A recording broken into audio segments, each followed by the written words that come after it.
Boa tarde, meus queridos, boa tarde. Como vocês estão? Eu creio que vocês estão bem, eu também estou bem. Então, hoje o tema da nossa aula de história é a Era Moderna, mas vamos dar continuidade à construção do nosso hábito. Por favor, pegue seu lápis e caderno, esteja com ele à mão, para que, se possível for e necessário for, você escreva algumas das características dessa era. Ok, meus amores? Então, vamos lá.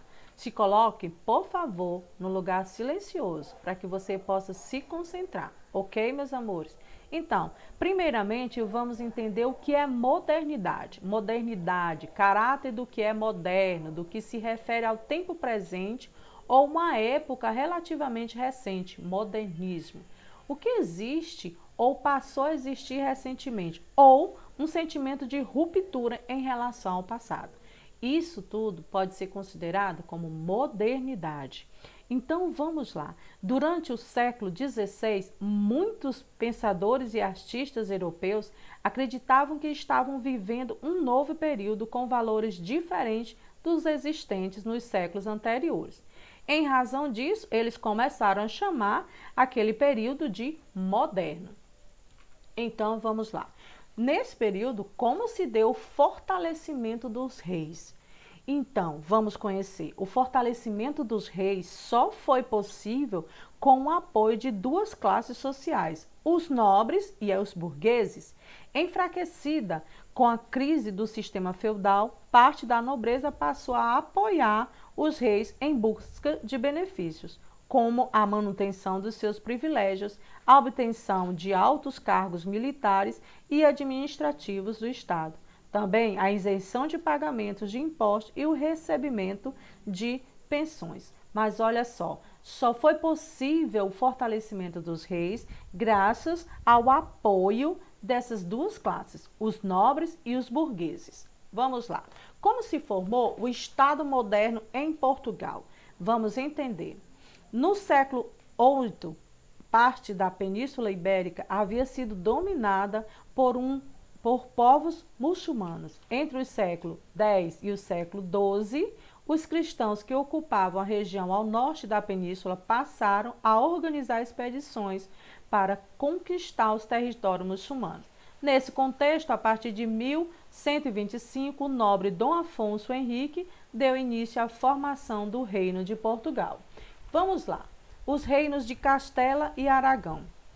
No final do século XV, com o casamento de Isabel I, rainha do Reino de Castela, e Fernando II, monarca do Reino de Aragão, houve uma unificação política de grande parte do atual território da Espanha. Vamos lá? Qual era a ordem econômica de toda essa história? Vamos lá. A ordem econômica daquele momento era o comércio, e o comércio era especificamente naquele momento de especiaria. Mas quem eram aqueles que estavam à frente desse tipo de comércio? Os italianos e os árabes. Essas especiarias eram trazidas do Oriente em caravanas, principalmente por comerciantes indianos e chineses, chegando até a Europa por rotas terrestres ou marítima. Vamos lá. E o que foi as grandes navegações, ou o que foram as grandes navegações, né? Foram explorações marítimas, que elas tinham como objetivo conquistar riquezas através de novas rotas de comércio. Isso fez com que grandes povos, grandes nações enriquecessem a partir das grandes navegações. A expansão marítima europeia. Por que a expansão marítima aconteceu? Como nós vimos, eles estavam em busca de riquezas. Então, alguns países se lançaram a essa expansão marítima. Portugal e Espanha foram um dos primeiros. Mas por que Portugal e Espanha? Primeiro, vamos lá. Vamos conhecer. Em 1415, os portugueses conquistaram um importante centro comercial no norte da África, a cidade de Ceuta, que antes era dominada pelos muçulmanos. Esse é apenas um dos fatores que fez com que a expansão marítima nesse país, tanto em Portugal como na Espanha, elas tivessem sucesso. Pioneirismo de Portugal. Por que que Portugal saiu à frente nas grandes navegações, nessa expansão marítima? Ao conquistar a cidade de Ceuta, os portugueses começaram a explorar regiões costeiras do norte da África. Em 1419, eles chegaram à Ilha da Madeira e em 1439, às Ilhas dos Açores.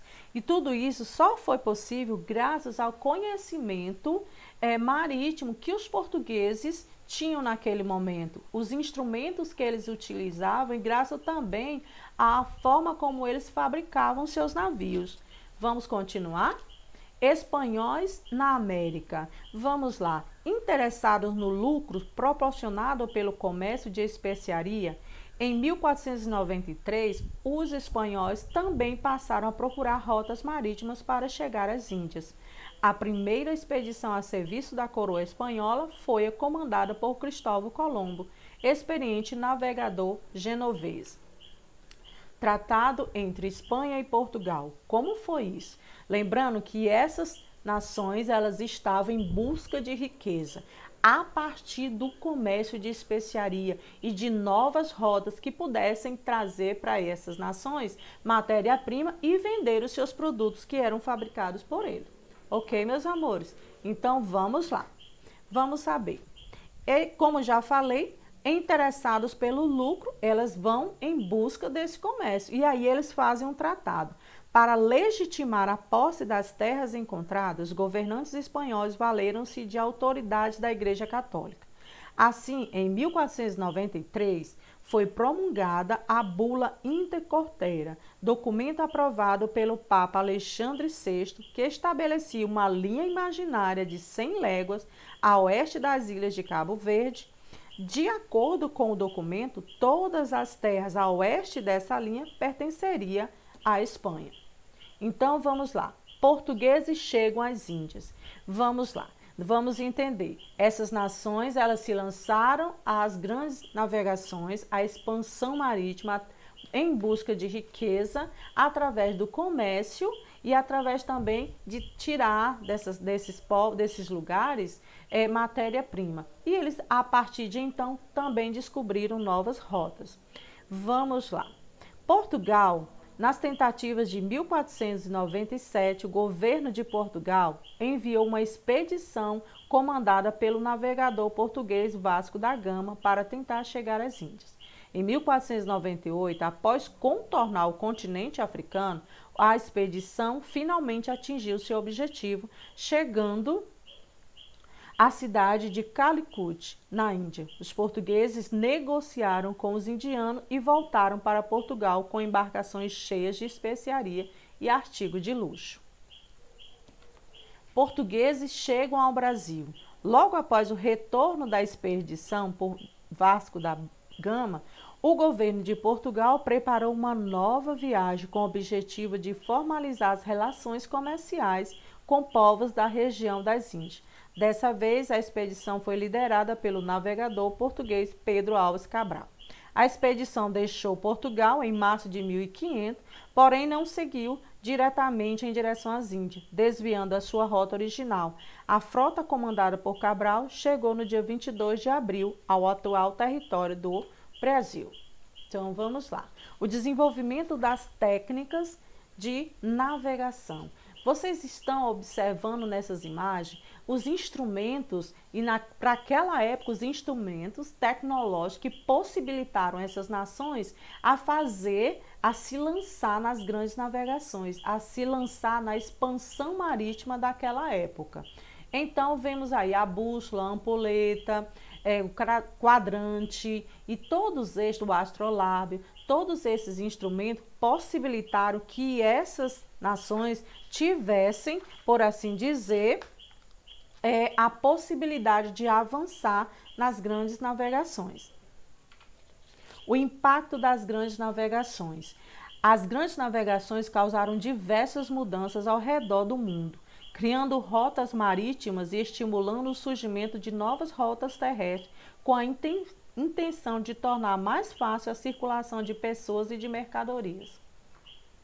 Então, meus amores, todo esse resumo que nós acabamos de fazer foi para que você compreendesse como aconteceu a era moderna. Primeiramente, nós partimos lá do conceito para entendermos que moderno é aquilo que tirava o sentimento do que aconteceu, o sentimento de passado. O tempo todo as pessoas estavam se sentindo e realizando as suas ações a partir de um sentimento do novo, do presente, do que é possível ser feito. Então, essa foi a nossa aula de história, espero que vocês tenham gostado e até a próxima.